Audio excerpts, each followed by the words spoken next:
Continuando, voltamos, pessoal. Problemas técnicos. Bom, antes eu estava dizendo a questão da manufatura, não foi? Foi. Mas assim, nem sempre é bom frisar isso, que nem sempre as relações de amizade, apesar de terem negócios em comum, a Inglaterra e o Brasil, nem sempre era, como é que eu vou dizer, amistosa, certo? Embaixadores brasileiros e ingleses muitas vezes tinham discussões, batiam de frente. Aí você pergunta, por que, professor? Todo mundo estava ganhando dinheiro, quer dizer, todo mundo dando, né? Como é que se diz? O povo aqui só estava pagando imposto pra caramba, dinheiro tá, ou seja, era só para pagar a conta. Feito hoje. Mas por conta que, como vocês sabem, como o mundo, os negócios estavam se abrindo, entre aspas, né? O escravismo era visto como uma pedra no sapato de alguns países que queriam um fim do escravismo. Principalmente a Inglaterra, né? Questão de lógica. Se você é escravo, você não trabalha. Se você não trabalha, você não ganha dinheiro. Se tu não ganha dinheiro, tu não compra. É uma questão de lógica, certo? E nesse tempo, onde a Revolução Industrial estava começando, o mundo, a forma digamos, de ganhar dinheiro estava mudando. Né? Os negócios estavam mudando. Então, determinadas atitudes eram tidas como retrógradas. Isso não eram atitudes modernas, digamos assim. Né? Que a Inglaterra sempre foi positivista, né? Tem essa ideia para frente. Tá certo? E, entre outras coisas, para a gente não esquecer,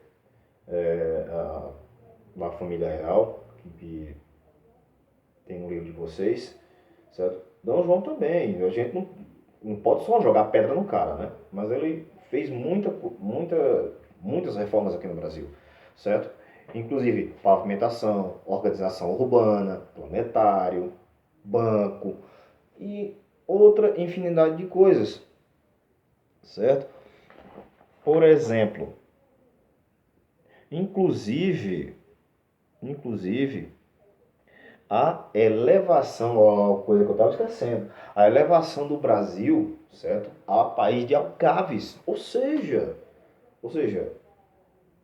como é que eu vou dizer? De uma certa forma, nós agora, com a família real aqui, né, nós somos uma extensão do império. O rei não só está aqui de passeio, certo? Ou seja, é o reinado do Brasil, digamos assim. Né? É um negócio meio doido. Ou seja, né, você, você tem um rei, mas você não tem um governo. Né? Digamos assim, né? Você tem um representante, mas você, constitucionalmente falando, você não tem direito nenhum. Você está debaixo dos sapatos do Estado do mesmo jeito, para ser mais claro. Certo? Ou seja, outra coisa que aconteceu e que deu foi um dos pontapés iniciais para a independência do Brasil, resumindo, foi a Revolução do Porto. Aí, ou seja, o pessoal lá, certo? O palco meu no centro, os caras tocaram fogo num monte de bagaceira lá em Porto. Eu tô resumindo, certo?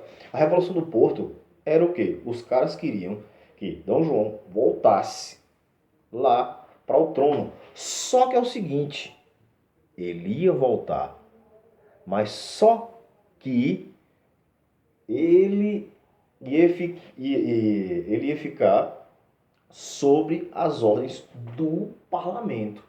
Quando ele voltasse, ele ia ter que assinar um documento, etc e tal, com a Constituição lá e tal, que ia limitar os poderes dele. Entendesse? Então, aí por que eu digo? Porque é o seguinte, ele ia ter que ir, mas ele não ia vir, digamos, não ia voltar mais. Então, quem ia ficar? Dom Pedro I. Tá certo? Pronto. Para que não fique, para que vocês entendam melhor, aqui na página 130, tá? Para não estar procurando, se perdendo, então, não sei o quê.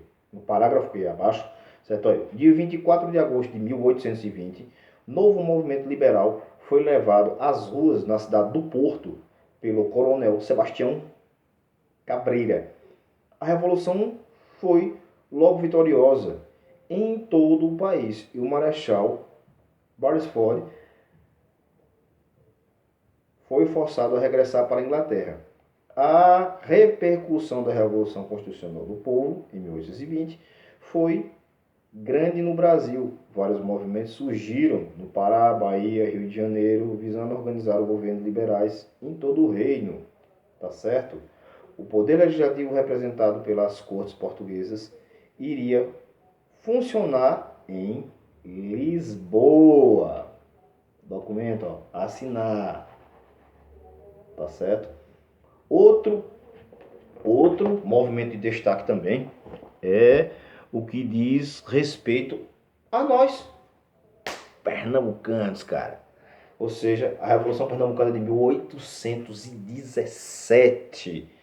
Da mesma forma como os caras não aceitavam o sistema de governo de Dom Pedro, de opressão, altos impostos. Pernambuco passava por seca, todo aquele negócio, tá certo? Ó, por exemplo, aqui na página 131, vocês podem ver que, vê só, a partir de Pernambuco foi criado um movimento separatista, ou seja, Pernambuco, assim como na Bahia, certo? Queria independência do restante do país por ter ideias republicanas, certo? Ou seja, a maioria dessas revoltas aí tinham cunho federalista, ou seja, não é que eles não queriam governo, não é que eles queriam, enfim, ou seja, eles queriam que o poder fosse dividido, certo? Como daqui a pouco irão ter outras revoluções, outras revoltas, tá certo?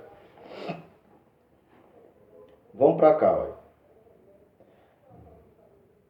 Senhores da situação, os republicanos conseguiram o apoio da Paraíba, Rio Grande do Norte. Emissários foram mandados para a Bahia, Ceará e outros lugares. Tá certo, pessoal? Vê só. Para cá para baixo, certo? Ou seja, como eu já tinha dito, se você é rico, você é exilado, etc e tal. Mas logo, logo, essa revolta, certo? Ela foi sufocada. E a maioria dos revoltosos presos e enforcados. Tá certo? Bom, a questão da independência do Brasil. Tá certo? Veja só. Lembram? Revolução do Porto, certo? A corte voltou para Portugal. Tinha que voltar para Portugal. Mas antes, certo?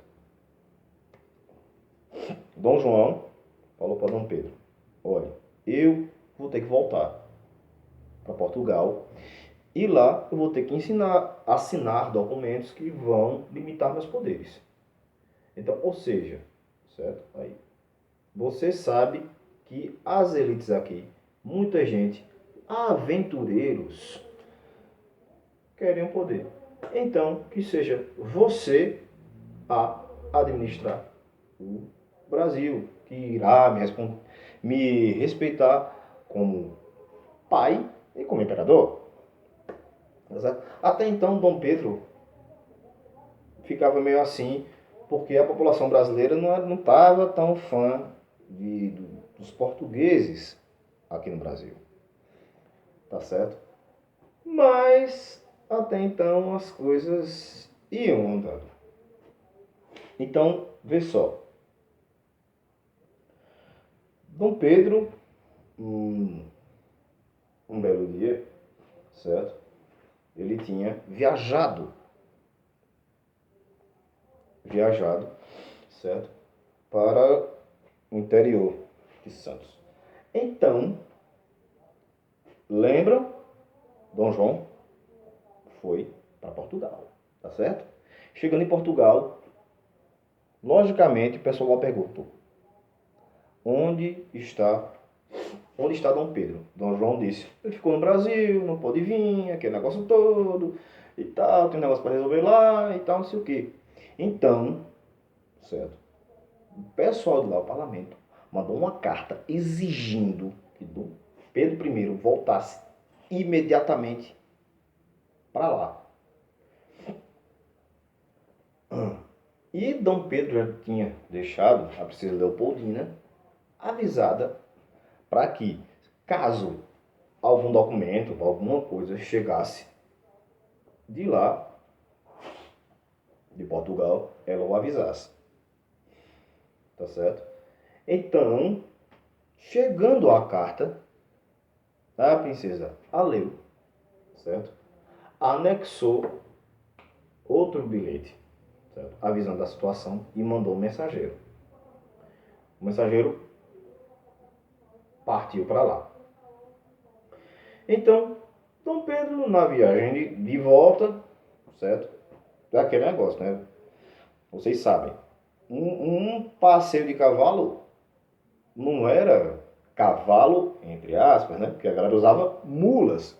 Terreno muito acidentado, muita subida, muita ladeira. Então, as mulas é quem aguentava o rojão. Então, daí, Dom Pedro, com seus 5 companheiros, não eram 300, 400 companheiros, certo? Vinha subir na serra. Até então, ele tinha feito um rango pesado, né? No dia anterior, e tinha dado um desarranjo, certo? Então, a famosa pirrita. Então, no meio do caminho, ele vinha parando por conta desses problemas estomacais, certo? Então, e para que eu não me esqueça, eu estou lembrando agora, certo? Ele ia se encontrar com José Bonifácio na fazenda. Então, o mensageiro foi à fazenda e José Bonifácio leu a carta, viu a gravidade da situação, já colocou outra carta por cima também, certo? Instruindo o que ele deveria fazer e tudo mais. Não deveria fazer, certo? Mas da gravidade da situação e o que deveria ser feito, né? Ou seja, independência do Brasil. Essa era a hora, não podia passar. Então, José Bonifácio mandou um mensageiro. O mensageiro se encontrou com Dom Pedro na subida da ladeira e mostrou a carta. Ao ler a carta, o conteúdo da carta, Portugal exigindo que ele voltasse imediatamente, irado, mordido da Silva, certo? Ele empunhou sua espada e disse: não dá mais. As relações com Portugal, ó, já era, certo? Então, esse era aquele momento.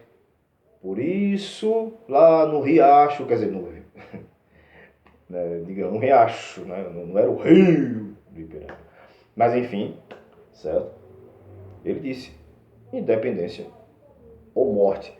Estava dado o grande pontapé inicial, certo? Para a independência do Brasil. Mas, peraí. Ainda tem outro negocinho, certo? Mas ainda tinha aquela, ele ficava meio assim, cara, eu fico, eu não fico, eu tenho que voltar. Ele ficou meio tenso. Então, as pessoas fizeram um abaixo-assinado com mais de 5.000 assinaturas, pedindo para que ele ficasse. Então, em reunião com José Bonifácio e outras pessoas, então ele decidiu ficar. E indo para a sacada, como tem essa imagem aqui no livro de vocês, certo? Aí ele disse aquela célebre frase, para o bem maior da nação, diga a eles que estou pronto, que fico. Então, agora ele ficou. Então, aí é o que caldo começa, né, a engrossar, tá certo? Então, começam as lutas pela independência, o movimento de quem quer que ele fique, quem quer que ele saia, quem quer realmente uma república ou quem quer uma república monárquica, certo? Vários poderes vão se alternar nesse momento aí, certo? Por exemplo, na página 137, pode olhar aqui, ó. Eu vou ler para vocês entendam melhor. A resistência à independência, ou seja, pessoas que iam perder o que tinham de ganhar, tá certo? Por exemplo, em 1822, a oposição contrária a Portugal, a separação do Brasil, gerou outras medidas de Dom Pedro. Tomou o ministério, cujo principal figura era José Bonifácio, mandou confiscar as propriedades dos portugueses que não tiveram aderido à independência, proibiu que se continuasse comercializando com Portugal. Tá certo? Bom, a gente está no começo, certo? Parte 1. Daqui a pouco, parte 2.